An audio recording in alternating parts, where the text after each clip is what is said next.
Hi students, today lesson భారత జాతీయోద్యమం 1870-1947. భారత జాతీయ ఉద్యమం 1870 నుండి 1947. The making of the national movement. The making of the national movement. The making of the national movement 1870s to 1947. 8th class history. 8th class history, our fasts. భారతీయులలో చైతన్యం 1870-1880లలో ఉనికిలోకి వచ్చిన రాజకీయ సంఘాల వలన ప్రారంభమైంది. భారతీయులలో చైతన్యం 1870-1880లలో ఉనికిలోకి వచ్చిన రాజకీయ సంఘాల వలన ప్రారంభమైంది. ఈ సంఘాలు చాలా వరకు ఆంగ్ల విద్యను అభ్యసించిన, ముఖ్యంగా న్యాయవాదులు వంటి వృత్తి నిపుణుల నాయకత్వంలో నడపబడ్డాయి. ఈ సంఘాలు చాలా వరకు ఆంగ్ల విద్యను అభ్యసించిన, ముఖ్యంగా న్యాయవాదులు వంటి వృత్తి నిపుణుల నాయకత్వంలో నడపబడ్డాయి. వాటిలో పూనా సార్వజనిక సభ, ఇండియన్ అసోసియేషన్, మద్రాస్ మహాసభ, బాంబే ప్రెసిడెన్సీ అసోసియేషన్, భారత జాతీయ కాంగ్రెస్ వంటివి ముఖ్యమైనవి. వాటిలో పూనా సార్వజనిక సభ, ఇండియన్ అసోసియేషన్, మద్రాస్ మహాసభ, బాంబే ప్రెసిడెన్సీ అసోసియేషన్, భారత జాతీయ కాంగ్రెస్ వంటివి ముఖ్యమైనవి. సార్వజనిక్ అనగా ప్రజలందరికీ చెందినది అని అర్థం. సార్వజనిక్ అనగా ప్రజలందరికీ చెందినది అని అర్థం.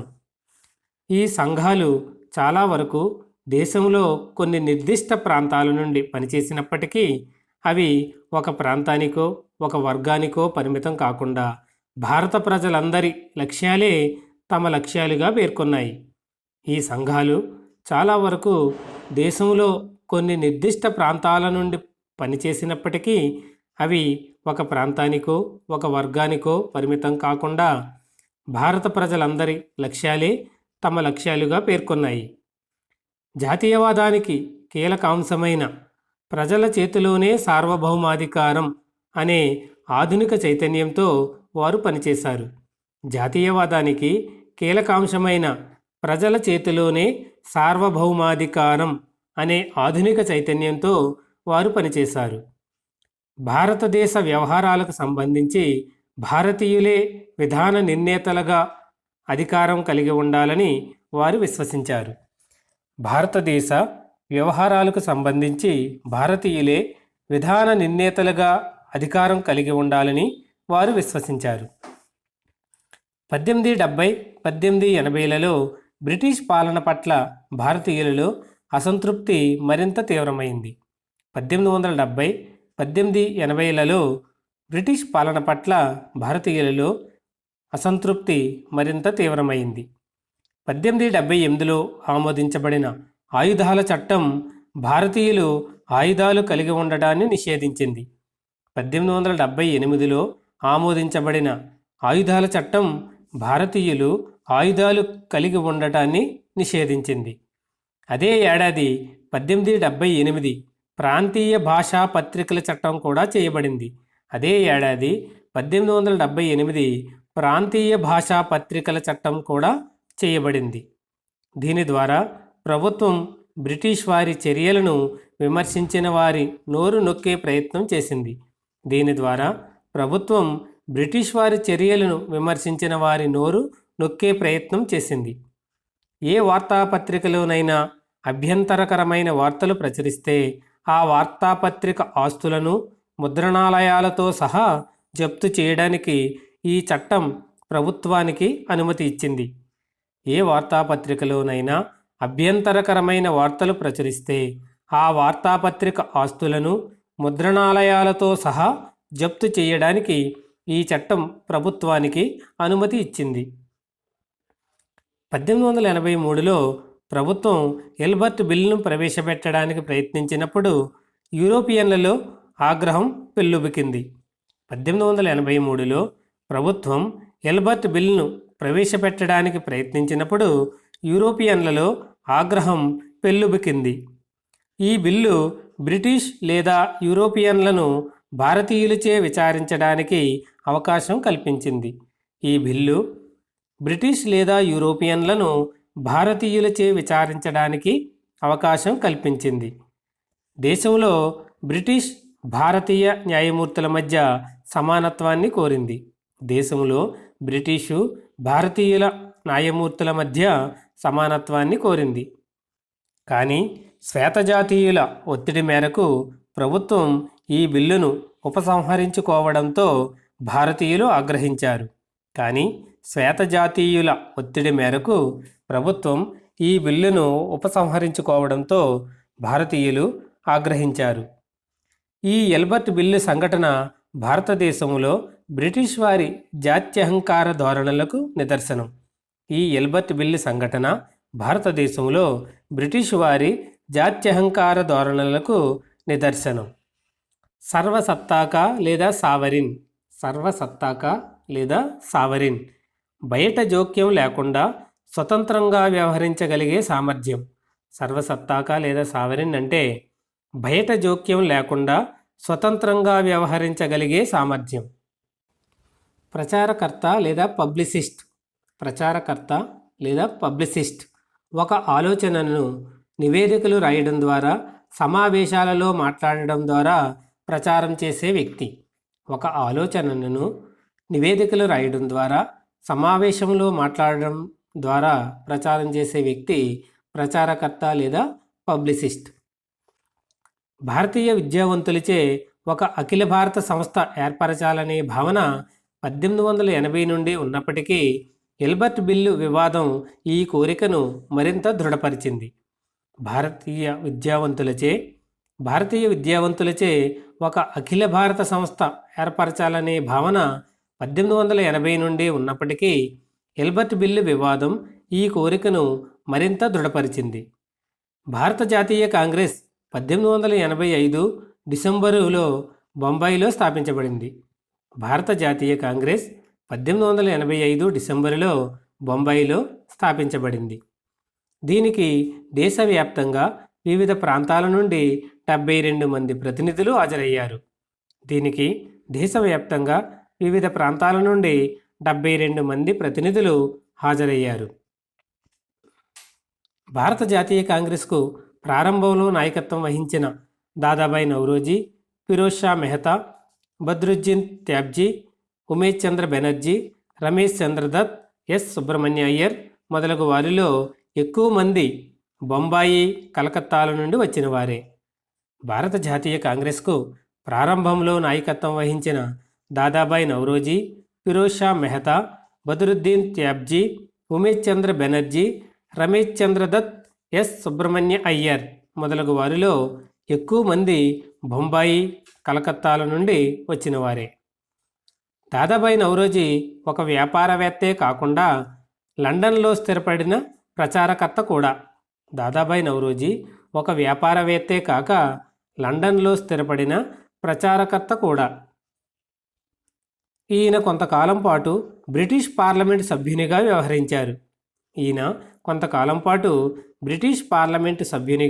వ్యవహరించారు. యువ జాతీయవాదులకు మార్గదర్శనం చేశారు. పదవీ విరమణ చేసిన బ్రిటిష్ అధికారి ఏవో హ్యూమ్ కూడా వివిధ ప్రాంతాలలోని భారతీయులను ఒకే తాటిపైకి తీసుకురావడంలో పాటుపడ్డారు. పదవీ విరమణ చేసిన బ్రిటిష్ అధికారి ఏవో హ్యూమ్ కూడా వివిధ ప్రాంతాలలోని భారతీయులను ఒకే తాటిపైకి తీసుకురావడంలో పట్టుబట్టారు.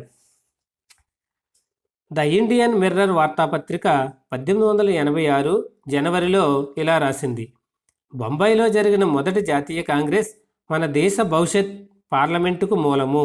ఇది మన దేశ ప్రజలకు ఊహించలేని మంచి పరిణామాలకు దారితీస్తుంది. ద ఇండియన్ మిర్రర్ వార్తాపత్రిక 1886లో జనవరిలో ఇలా రాసింది: బొంబాయిలో జరిగిన మొదటి జాతీయ కాంగ్రెస్ మన దేశ భవిష్యత్ పార్లమెంటుకు మూలము. ఇది మన దేశ ప్రజలకు ఊహించలేని మంచి పరిణామాలకు దారితీస్తుంది.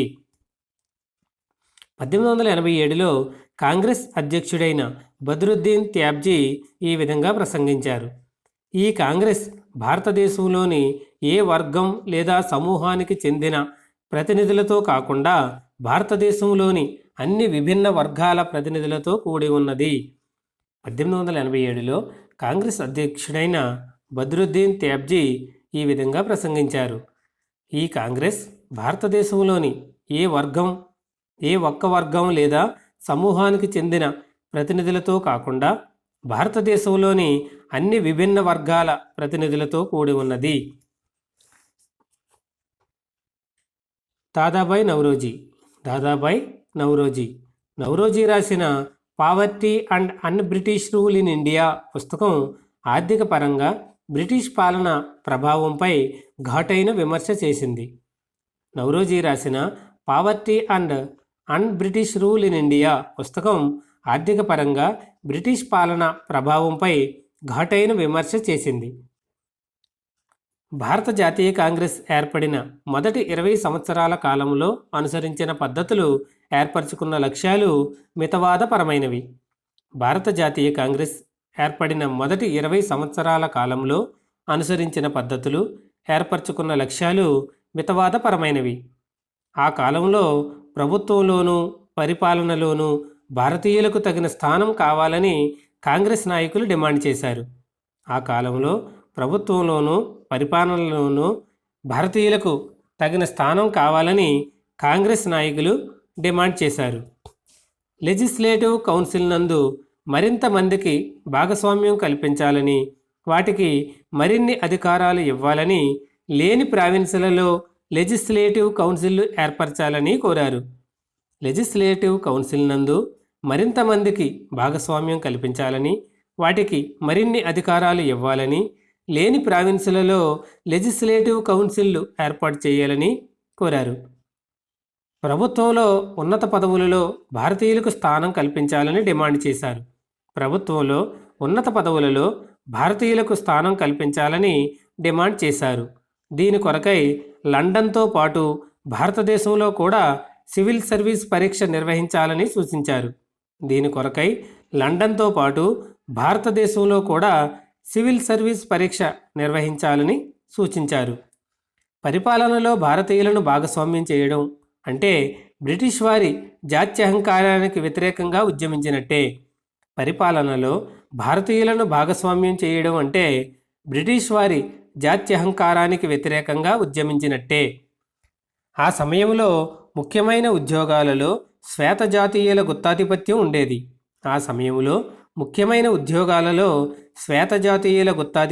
ఉండేది. భారతీయులకు బాధ్యతాయుతమైన పదవులు ఇవ్వకూడదని భావించేవారు. రద్దు చేయడం, ఒక చట్టం చెల్లకుండా చేయడం లేదా ఒక చట్టానికి అధికారికంగా విలువ లేకుండా చేయడం. రద్దు చేయడం, రిపీల్, ఒక చట్టం చెల్లకుండా చేయడం, ఒక చట్టానికి అధికారికంగా విలువ లేకుండా చేయడం. బ్రిటిష్ అధికారులు వారు తీసుకునే భారీ జీతాలలో సింహభాగాన్ని తమ మాతృదేశాలలో ఉన్న వారి కుటుంబాలకు తరలించేవారు. బ్రిటిష్ అధికారులు వారు తీసుకునే భారీ జీతాలలో సింహభాగాన్ని తమ మాతృదేశాలలో ఉన్న వారి కుటుంబాలకు తరలించేవారు. కనుక పరిపాలనలో భారతీయ అధికారులు నియమించబడటం వలన ఇంగ్లాండ్కు తరలిపోయే సంపద తగ్గుతుందని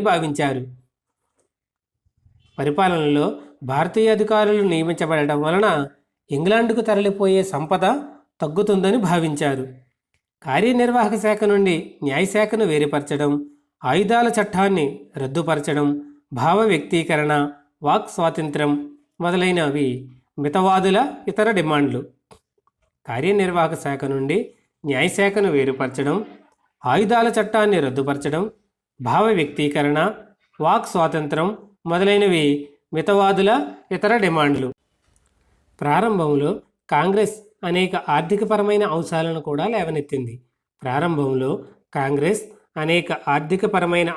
కూడా లేవనెత్తింది.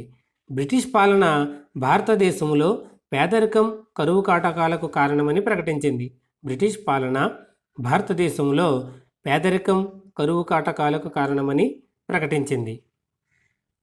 భూమి శిస్తు ద్వారా ఆదాయాన్ని పెంచుకునే చర్యలు రైతులు జమీందారులను పేదవారిగా మార్చాయి. భూమి శిస్తు ద్వారా ఆదాయాన్ని పెంచుకునే చర్యలు రైతులు జమీందారులను పేదవారిగా మార్చాయి. యూరప్కు ఆహార ధాన్యాల ఎగుమతి వల్ల ఆహార కొరత ఏర్పడింది. యూరప్కు ఆహార ధాన్యాల ఎగుమతి వల్ల ఆహార కొరత ఏర్పడింది. భూమి శిస్తును సైనిక ఖర్చును తగ్గించాలని, నీటిపారుదలకు నిధులు కేటాయింపు ఎక్కువగా చేయాలని కాంగ్రెస్ డిమాండ్ చేసింది. భూమి శిస్తును సైనిక ఖర్చును తగ్గించాలని, నీటిపారుదలకు నిధులు కేటాయింపు ఎక్కువగా చేయాలని కాంగ్రెస్ డిమాండ్ చేసింది. ఉప్పుపై పన్ను, విదేశాలలో భారతీయ కార్మికుల స్థితిగతులు, అటవీ ప్రాంతంలో జోక్యం కలుగజేసుకునటం వలన అటవీ ప్రాంత వాసులకు పడే కష్టాలు వంటి అంశాలపై కాంగ్రెస్ అనేక తీర్మానాలు చేసింది. ఉప్పుపై పన్ను, విదేశాలలో భారతీయ కార్మికుల స్థితిగతులు, అటవీ ప్రాంతంలో జోక్యం కలగజేసుకునటం వలన అటవీ ప్రాంత వాసులకు పడే కష్ట నష్టాలు వంటి అంశాలపై కాంగ్రెస్ అనేక తీర్మానాలు చేసింది. దీనిని బట్టి కాంగ్రెస్ విద్యావంతులైన ఉన్నత వర్గాల సంస్థ అయినప్పటికీ అది వృత్తిపరమైన సమూహాలు, జమీందారులు, పారిశ్రామికవేత్తల తరపున మాత్రమే మాట్లాడలేదని తెలుస్తుంది. దీనిని బట్టి కాంగ్రెస్ విద్యావంతులైన ఉన్నత వర్గాల సంస్థ అయినప్పటికీ అది వృత్తిపరమైన సమూహాలు, జమీందారులు, పారిశ్రామికవేత్తల తరపున మాత్రమే మాట్లాడలేదని తెలుస్తుంది. బ్రిటిష్ వారి అన్యాయపూరిత పాలనా స్వభావాన్ని వివరించి ప్రజలలో చైతన్యం తీసుకురావడానికి మితవాద నాయకులు సంకల్పించారు. బ్రిటిష్ వారి అన్యాయపూరిత పాలనా స్వభావాన్ని వివరించి ప్రజలలో చైతన్యం తీసుకురావడానికి మితవాద నాయకులు సంకల్పించారు. వార్తాపత్రికలు ముద్రించడం ద్వారా, వార్తాపత్రికలలో వ్యాసాలు రాయడం ద్వారా బ్రిటిష్ పాలన భారతదేశ ఆర్థిక వినాశనానికి ఏ విధంగా కారణమవుతుందో తెలియపరిచారు. వార్తాపత్రికలను ముద్రించడం ద్వారా, వార్తాపత్రికలలో వ్యాసాలు రాయడం ద్వారా బ్రిటిష్ పాలన భారతదేశ ఆర్థిక వినాశనానికి ఏ విధంగా కారణమవుతుందో తెలియపరిచారు. తమ ఉపన్యాసాలలో బ్రిటిష్ పాలనను విమర్శించారు. బ్రిటిష్ పాలనకు వ్యతిరేకంగా ప్రజాభిప్రాయాన్ని సమీకరించడానికి దేశ నలుమూలలకు తమ ప్రతినిధులను పంపారు. బ్రిటిష్ పాలనకు వ్యతిరేకంగా ప్రజాభిప్రాయాన్ని సమీకరించడానికి దేశం నలుమూలలకు తమ ప్రతినిధులను పంపారు. బ్రిటిష్ వారికి స్వాతంత్ర్యం, న్యాయం వంటి ఆదర్శాల పట్ల గౌరవభావం ఉంటుందని, వారు భారతీయుల న్యాయపరమైన డిమాండ్లను అంగీకరిస్తారని భావించారు. బ్రిటిష్ వారికి స్వాతంత్ర్యం, న్యాయం వంటి ఆదర్శాల పట్ల గౌరవం ఉంటుందని, వారు భారతీయుల న్యాయపరమైన డిమాండ్లను అంగీకరిస్తారని భావించారు. కనుక ఈ డిమాండ్లను, భారతీయుల భావాలను ప్రభుత్వానికి తెలియపరచడం తప్పనిసరి అని వారు భావించారు. కనుక ఈ డిమాండ్లను, భారతీయుల భావాలను ప్రభుత్వానికి తెలియజేయడం తప్పనిసరి అని వారు భావించారు. బెంగాల్, మహారాష్ట్ర, పంజాబ్లలో బిపిన్ చంద్రపాల్, బాలగంగాధర్ తిలక్, లాలా లజపతి రాయ్ వంటి నాయకులు మరింత తీవ్రమైన లక్ష్యాలను, పద్ధతులను అన్వేషించడం ప్రారంభించారు. బెంగాల్, మహారాష్ట్ర, పంజాబ్లలో బిపిన్ చంద్రపాల్, బాలగంగాధర్ తిలక్, లాలా లజపతి రాయ్ వంటి నాయకులు మరింత తీవ్రమైన లక్ష్యాలను, పద్ధతులను అన్వేషించడం ప్రారంభించారు. వారు మితవాదుల రాజకీయ ప్రార్థనలను విమర్శించారు. స్వావలంబన, నిర్మాణాత్మకమైన చర్యల ప్రాముఖ్యతను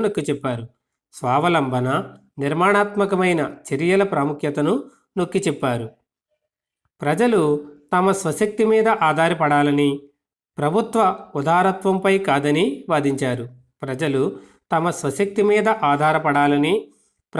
ఉదారత్వంపై కాదని వాదించారు.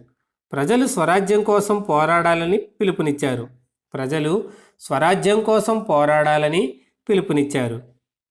బాలగంగాధర్ తిలక్ స్వరాజ్యం నా జన్మ హక్కు, దానిని సాధించి తీరుతాను అని నినదించారు. బాలగంగాధర్ తిలక్ స్వరాజ్యం నా జన్మ హక్కు, దానిని సాధించి తీరుతాను అని నినదించారు. 1905లో అప్పటి వైస్రాయ్ లార్డ్ కర్జన్ బెంగాల్ విభజన చేశారు. 1905లో అప్పటి వైస్రాయ్ లార్డ్ కర్జన్ బెంగాల్ విభజన చేశారు. అప్పటి బ్రిటిష్ ఇండియాలలో బెంగాల్ అతిపెద్ద రాష్ట్రం. అప్పటి బ్రిటిష్ ఇండియాలో బెంగాల్ అతిపెద్ద రాష్ట్రం. ఇందులో బీహార్, ఒరిస్సాలలోని కొన్ని ప్రాంతాలు చేర్చబడ్డాయి. ఇందులో బీహార్, ఒరిస్సాలలోని కొన్ని ప్రాంతాలు చేర్చబడ్డాయి. పరిపాలనా సౌలభ్యం కొరకే బెంగాల్ను విభజించడం జరిగిందని బ్రిటిష్ వారు వాదించారు.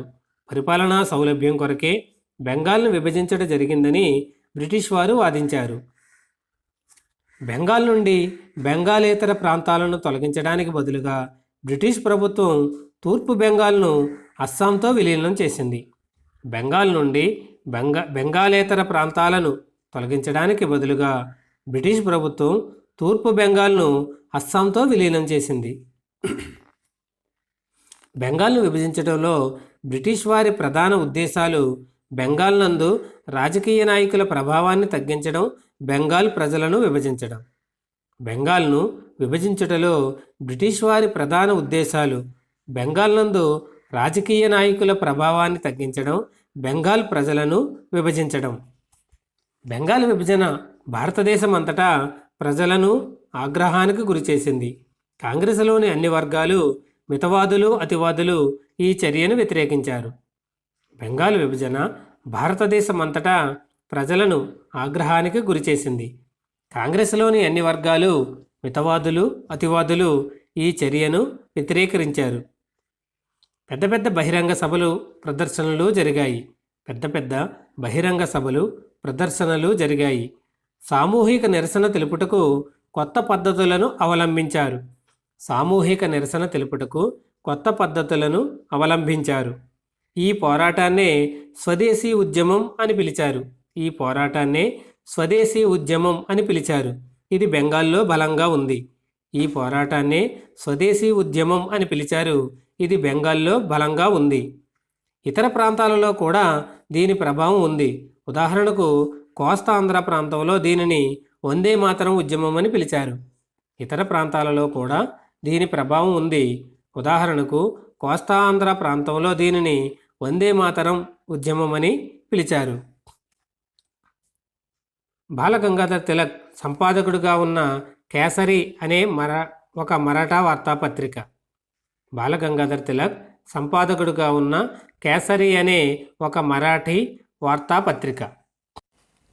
బ్రిటిష్ పాలనను వ్యతిరేకిస్తూ స్వయం సహాయం, స్వదేశీ విద్య, భారతీయ వస్తు వినియోగం, స్వదేశీ ఉత్పత్తి, భారతీయ భాషల వాడుకను ప్రోత్సహించడం వంటి భావాలను స్వదేశీ ఉద్యమం ప్రోత్సహించింది. బ్రిటిష్ పాలనను వ్యతిరేకిస్తూ స్వయం సహాయం, స్వదేశీ విద్య, భారతీయ వస్తు వినియోగం, స్వదేశీ ఉత్పత్తి, భారతీయ భాషల వాడుకను ప్రోత్సహించడం వంటి భావాలను స్వదేశీ ఉద్యమం ప్రోత్సహించింది. పెద్ద ఎత్తున ప్రజలను సమీకరించడం, బ్రిటిష్ సంస్థలను, వస్తువులను బహిష్కరించడం ద్వారా స్వరాజ్యం కోసం పోరాడాలని అతివాదులు వాదించారు. పెద్ద ఎత్తున ప్రజలను సమీకరించడం, బ్రిటిష్ సంస్థలను, వస్తువులను బహిష్కరించడం ద్వారా స్వరాజ్యం కోసం పోరాడాలని అతివాదులు వాదించారు. బ్రిటిష్ పాలనను కూడా కూలద్రోయడానికి హింసాత్మక విప్లవం అవసరమని కొందరు సూచించారు. బ్రిటిష్ పాలనను కూలద్రోయడానికి హింసాత్మక విప్లవం అవసరమని కొందరు సూచించారు. 1906లో కొందరు ముస్లిం భూస్వాములు, నవాబులతో All India Muslim League Dhaka నందు ఏర్పడింది. 1906లో కొందరు ముస్లిం భూస్వాములు, నవాబులతో All India Muslim League Dhaka నందు ఏర్పడింది. బెంగాల్ విభజనకు ముస్లిం లీగ్ మద్దతు ప్రకటించింది. బెంగాల్ విభజనకు ముస్లిం లీగ్ మద్దతు ప్రకటించింది. ముస్లింలకు ప్రత్యేక నియోజకవర్గాలను ఏర్పరచాలని ముస్లిం లీగ్ కోరింది. ముస్లింలకు ప్రత్యేక నియోజకవర్గాలను ఏర్పరచాలని ముస్లిం లీగ్ కోరింది. ఈ డిమాండ్ను 1909లో ప్రభుత్వం అంగీకరించింది. ఈ డిమాండ్ను 1909లో ప్రభుత్వం అంగీకరించింది. శాసన మండలిలో కొన్ని స్థానాలు ముస్లింలకు రిజర్వ్ చేయబడ్డాయి. శాసన మండలిలో కొన్ని స్థానాలు ముస్లింలకు రిజర్వ్ చేయబడ్డాయి. అక్కడ అభ్యర్థులను ముస్లిం ఓటర్లు మాత్రమే ఎన్నుకుంటారు. అక్కడ అభ్యర్థులను ముస్లిం ఓటర్లు మాత్రమే ఎన్నుకుంటారు. కాంగ్రెస్ 1907లో చీలిపోయింది. కాంగ్రెస్ 1907లో చీలిపోయింది. విభజన తరువాత కాంగ్రెస్లో మితవాదుల ఆధిపత్యం పెరిగింది. విభజన తరువాత కాంగ్రెస్లో మితవాదుల ఆధిపత్యం పెరిగింది. తిలక్ అనుచరులు బయట నుండి పనిచేశారు. తిలక్ అనుచరులు బయట నుండి పనిచేశారు. విభజన తరువాత కాంగ్రెస్లో మితవాదుల ఆధిపత్యం పెరిగింది. తిలక్ అనుచరులు బయట నుండి పనిచేశారు. 1915 డిసెంబరులో ఈ రెండు వర్గాలు మరలా ఐక్యమయ్యాయి. 1915 డిసెంబరులో ఈ రెండు వర్గాలు మరలా ఐక్యమయ్యాయి. తరువాత సంవత్సరం 1916 కాంగ్రెస్ ముస్లిం లీగ్ చారిత్రాత్మక లక్నో ఒప్పందాన్ని చేసుకుని ప్రాతినిధ్య ప్రభుత్వం కోసం కలిసి పనిచేయాలని నిర్ణయించుకున్నాయి. ఆ తరువాత సంవత్సరం 1916 కాంగ్రెస్ ముస్లిం లీగ్ చారిత్రాత్మక లక్నో ఒప్పందాన్ని చేసుకుని ప్రాతినిధ్య ప్రభుత్వం కోసం కలిసి పనిచేయాలని నిర్ణయించుకున్నాయి. హింసాత్మక విప్లవం, రెవల్యూషనరీ వైలెన్స్. సమాజంలో సమూలమైన మార్పును తీసుకురావడానికి హింసను ఉపయోగించడం. హింసాత్మక విప్లవం, రెవల్యూషనరీ వైలెన్స్. సమాజంలో సమూలమైన మార్పును తీసుకురావడానికి హింసను ఉపయోగించడం. కౌన్సిల్, పాలనాపరమైన సలహాపూర్వక ప్రాతినిధ్య సంఘం. పాలనాపరమైన సలహాపూర్వక ప్రాతినిధ్య సంఘం. ఇందులోని సభ్యులు ప్రజలచే ఎన్నుకోబడవచ్చు లేదా నియమించబడవచ్చు. కౌన్సిల్. కౌన్సిల్ అంటే పాలనాపరమైన సలహాపూర్వక ప్రాతినిధ్య సంఘం. ఇందులో సభ్యులను ప్రజలచే ఎన్నుకోబడవచ్చు లేదా నియమించబడవచ్చు. 1919 తరువాత బ్రిటిష్ వ్యతిరేక పోరాటం ప్రజా ఉద్యమంగా మారింది. 1919 తరువాత బ్రిటిష్ వ్యతిరేక పోరాటం ప్రజా ఉద్యమంగా మారింది. ఈ పోరాటంలో పెద్ద ఎత్తున రైతులు, ఆదివాసీలు, విద్యార్థులు, మహిళలు, అప్పుడప్పుడు ఫ్యాక్టరీ కార్మికులు పాలుపంచుకున్నారు. ఈ పోరాటంలో పెద్ద ఎత్తున రైతులు, ఆదివాసీలు, విద్యార్థులు, మహిళలు, అప్పుడప్పుడు ఫ్యాక్టరీ కార్మికులు పాలుపంచుకున్నారు. 1920లో కొన్ని వ్యాపార సమూహాలు కూడా కాంగ్రెస్కు చురుకుగా మద్దతు ఇవ్వడం ప్రారంభించాయి. 1920లో కొన్ని వ్యాపార సమూహాలు కూడా కాంగ్రెస్కు చురుకుగా మద్దతు ఇవ్వడం ప్రారంభించాయి. మొదటి ప్రపంచ యుద్ధం పారిశ్రామిక వస్తువులకు డిమాండ్ను సృష్టించింది. మొదటి ప్రపంచ యుద్ధం పారిశ్రామిక వస్తువులకు డిమాండ్ను సృష్టించింది. ఇతర దేశాల నుండి భారతదేశానికి దిగుమతులు తగ్గుముఖం పట్టాయి. ఇతర దేశాల నుండి భారతదేశానికి దిగుమతులు తగ్గుముఖం పట్టాయి. కనుక యుద్ధ సమయంలో భారతీయ పరిశ్రమలు విస్తరించాయి. భారతీయ వ్యాపార వర్గాలు తమ అభివృద్ధికై విరివిగా అవకాశాలను డిమాండ్ చేయడం ప్రారంభించాయి. భారతీయ వ్యాపార వర్గాలు తమ అభివృద్ధికై విరివిగా అవకాశాలను డిమాండ్ చేయడం ప్రారంభించాయి. 1917లో రష్యాలో ఒక విప్లవం జరిగింది. 1917లో రష్యాలో ఒక విప్లవం జరిగింది. రైతులు, కార్మికుల పోరాటాల గురించిన వార్తలు, సోషలిస్టు భావాలు విస్తృతంగా వ్యాపించాయి. అవి భారత జాతీయవాదులకు స్ఫూర్తినిచ్చాయి. 1917లో రష్యాలో ఒక విప్లవం జరిగింది. రైతులు, కార్మికుల పోరాటాల గురించిన వార్తలు, సోషలిస్టు భావాలు విస్తృతంగా వ్యాపించాయి. అవి భారత జాతీయవాదులకు స్ఫూర్తినిచ్చాయి.